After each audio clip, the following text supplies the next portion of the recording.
bana mai baleli sujet oyo donc mutu azolinga pesa avis na minute oyo nakolasa bino donc nakoloba komona ye te me moka kose présenter apesa avis na ye si toujours sujet to kodébattre likambo bamomi ya mikili bakomotika bajo ya mikili bakomokelinga bajo na kini donc sans plus tarder tokopesa invité na biso maloba akorépondre sur émission oyo. Merci beaucoup mon frère pour se présenter au pesa komona yo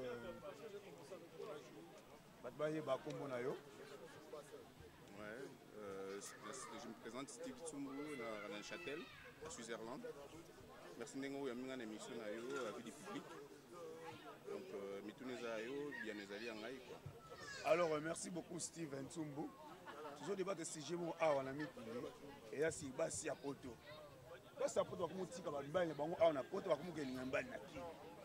Alors pour na yo avis na yo on peut ces années ni no kolo ba par là na likamozo likamiki na minute.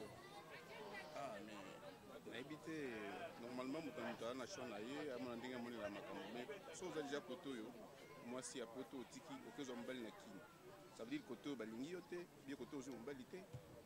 Ce que sokolo okozwa mobile na kisasa idango ezandengeni aya awa po atambula selo yo bien na ibite normalement mutazoka bulimone sika ya fandi so zaka na États-Unis aux mois sinon na États-Unis balo na États-Unis so na Suisse aux mois sinon na Suisse balo na Suisse so yo lungwe awa bono futi na billet po kenika ko mobile na kini mobile ngo imamba osala ko mobile ngo yo zaka na mikili soko ketuna hier on a parce que pas na makambo na ya ah ba mwana poto donc il faut ka na kende après pour nous to yeba so aza marié avec son mois nezala calme abinda petit mo makambo ngana ko bengisa yo mingi mingi mabala ngo fa kaka na ibite c'est pas bon ba komo za ba raison avec no biso ba jo meki to ko exagérer alors na ibite ko exagérer tandé non avec biso ko exagérer le comportement so comme bizarre yango ko pesa kala ke par exemple ba jo na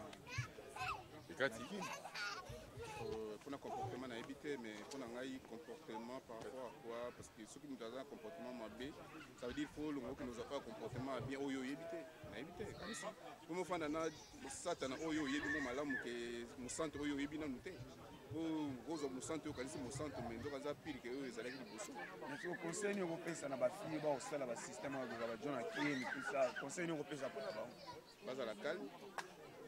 Basala ki bomosi na bango basala respect na biso ba africain baluka mibali bazali bien bakoza mibali na bango bien so za mentalité malamu te comme ça mentalité na yo bongo zo mibali mais so za mentalité na yo soki ndenge ni balanda yo wana ndenge mona ka pasi parce que mobali akili pa mobali aza yuma te azaka mobali comme business donc on a conseil yango wana. Merci beaucoup Steven Tsumbu to monene ba simana mission ya sima. Je vous en prie, merci beaucoup.